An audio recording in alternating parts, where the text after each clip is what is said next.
दोस्तों, चांद जो हमारी पृथ्वी का एकमात्र प्राकृतिक उपग्रह है, पृथ्वी के नजदीक दिखने वाला चांद हमसे 3,84,000 किलोमीटर दूर है।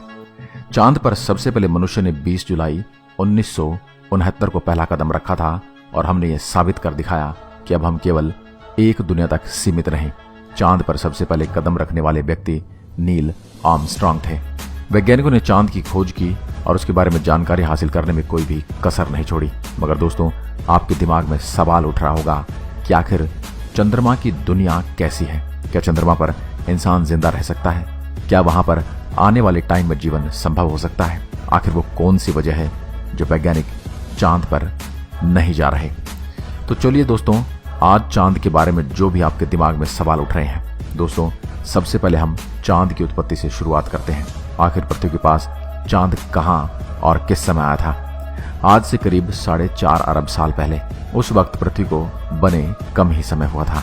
तब हमारी पृथ्वी के साथ एक ऐसी घटना घटी जिसने काफी हद तक पृथ्वी को बदल कर रख दिया। उस समय अंतरिक्ष का एक हमलावर पृथ्वी को तबाह करने की फिराक में था। उसका आकार मंगल ग्रह जितना था और वह 15 किलोमीटर पर सेकंड की रफ्तार से पृथ्वी की ओर बढ़ रहा था। इसी तेज रफ्तार के साथ थे नाम का उल्का पिंड हमारी धरती से टकरा जाता है। इस पिंड की टक्कर की वजह से हल्के पदार्थों के बने टुकड़े अंतरिक्ष में बिखर गए। बाद में ग्रेविटी की वजह से इकट्ठे होकर यानी नाइट पिंड का निर्माण किया। वो पिंड कोई और नहीं, हमारा चांद है। तो दोस्तों, कुछ इस तरह हमारा चांद पृथ्वी के पास आया। चांद का व्यास 3474 किलोमीटर है।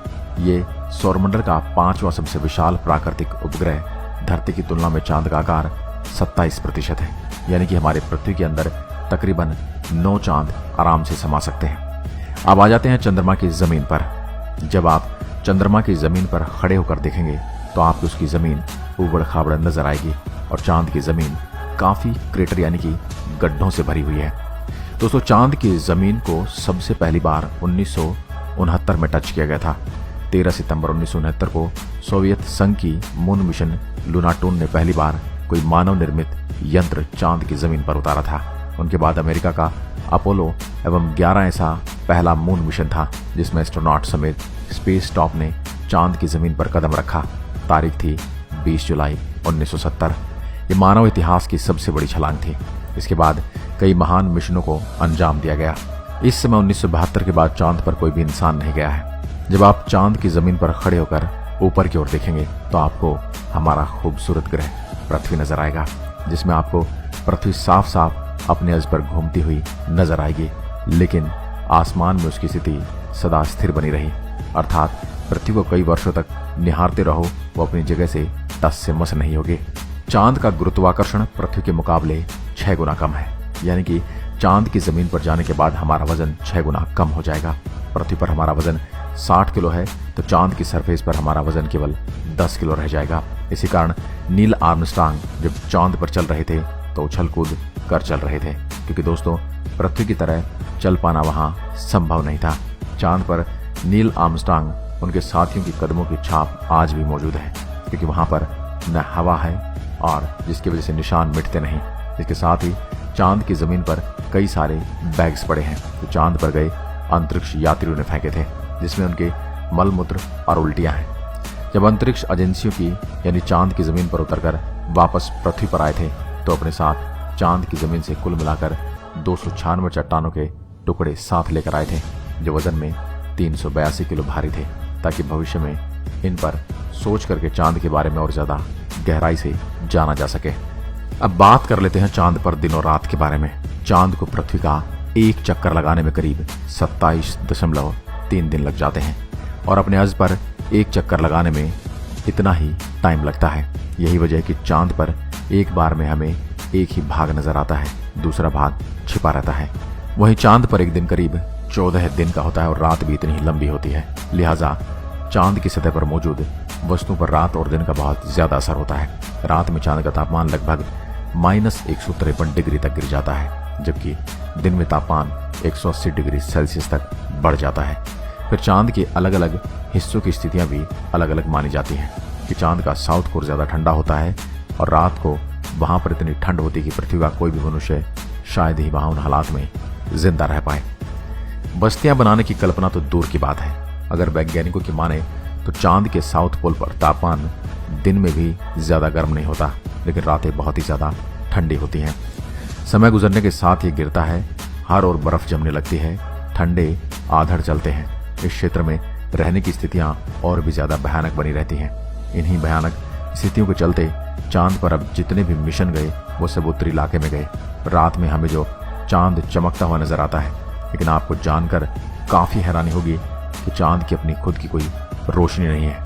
ये चांद पर रोशनी जो नजर आती है वो सूरज से आने वाली रोशनी रिफ्लेक्शन, यानी कि अगर हमें सूरज रोशनी देना बंद कर दे तो चांद हमें कभी भी नजर नहीं आएगा।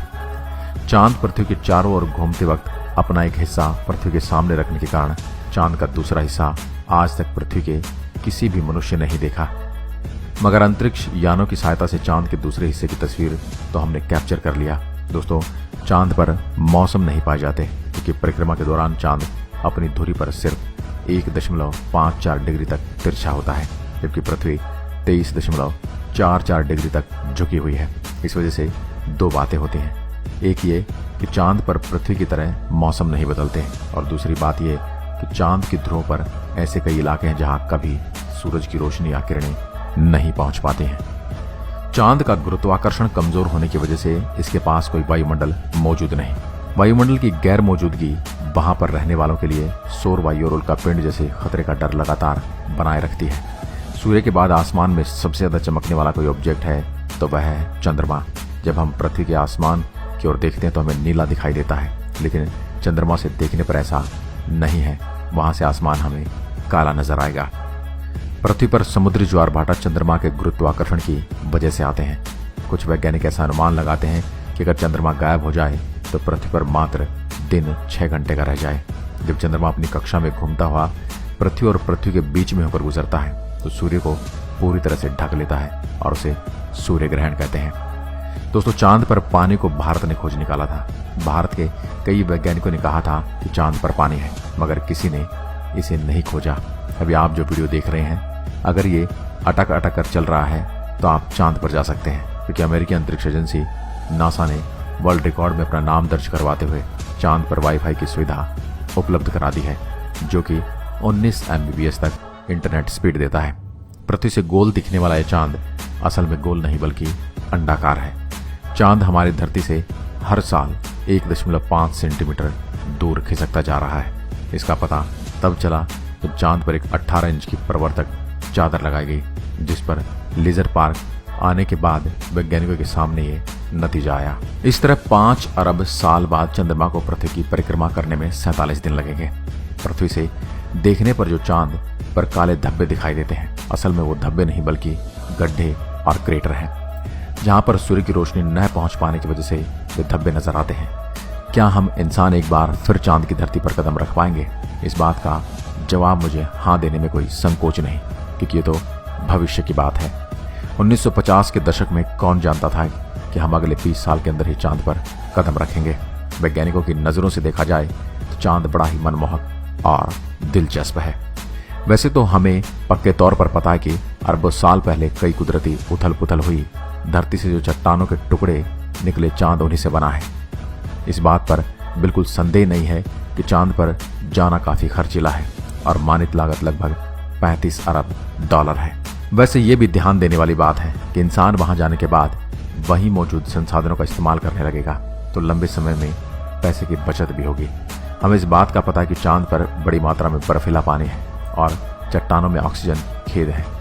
इसलिए चांद के भावी नागरिकों के लिए हवा और पानी की जरूरतें पूरी की जा सकती हैं, मगर इस बात को पक्की पुष्टि के साथ भी नहीं कहा जा सकता है। चांद पर जाने की अन्य वजह है। वहाँ हीलियम से बड़ी सस्ती ऊर्जा के दोहन की क्षमता, उसके साथ ही पर्यटन की संभावनाएं तो हैं।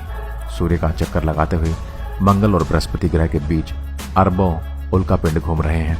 कई ऐसी चट्टानें चक्कर लगा रही हैं जिनका आकार फुटबॉल के बराबर है और उससे कई गुना बड़ी भी हैं। इसमें से अधिकतर चट्टानों में पानी, हाइड्रोजन, ऑक्सीजन और कई तरह के मूल्यवान धातुएं भी हैं। और उल्कापिंड से काम की चीजें कैसे निकाली जाएं, अमेरिकी अंतरिक्ष एजेंसी नासा इस पर अध्ययन कर रहा है।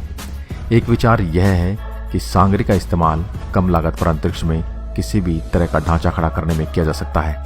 ये काम खर्चीला है, लेकिन लंबे समय में फायदे की उम्मीद की जा सकती है। दोस्तों, बस्तियां बसाने के लिए हम चांद पर ही क्यों जाएं? अंतरिक्ष अन्वेषण की पहल लगभग 60 वर्ष के इतिहास में इसका जवाब स्वाभाविक है कि हमारे पास संचार के साधन हैं। हम मौसम का पूर्वानुमान लगा सकते हैं, जलवायु परिवर्तन को समझ सकते हैं। हम चांद पर पहले ही 6 बार जा चुके हैं। अपोलो 70 मिशन सबसे अधिक 3 दिनों तक चांद पर रहा, जहां 3.8 करोड़ वर्ग किलोमीटर जमीन है, जहां इमारतें बनाई जा सकती हैं। अंबो नाम की चीज को मनुष्य के लिए, खास तौर पर वैज्ञानिकों के लिए कुछ भी नहीं, मगर दोस्तों चांद पर जीवन बसाना इतना भी आसान नहीं। उसमें कई सारी कठिनाइयों का सामना करना पड़ेगा। चंद्रमा का तापमान रात में ज्यादा गिर जाता है और दिन में काफी बढ़ जाता है।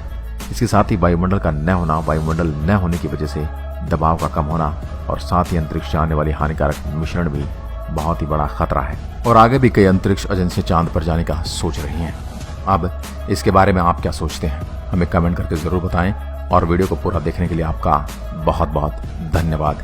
ऐसी वीडियो देखने के लिए हमारे पेज को फॉलो जरूर करें। वीडियो पसंद आई हो तो लाइक करना ना भूलें। धन्यवाद।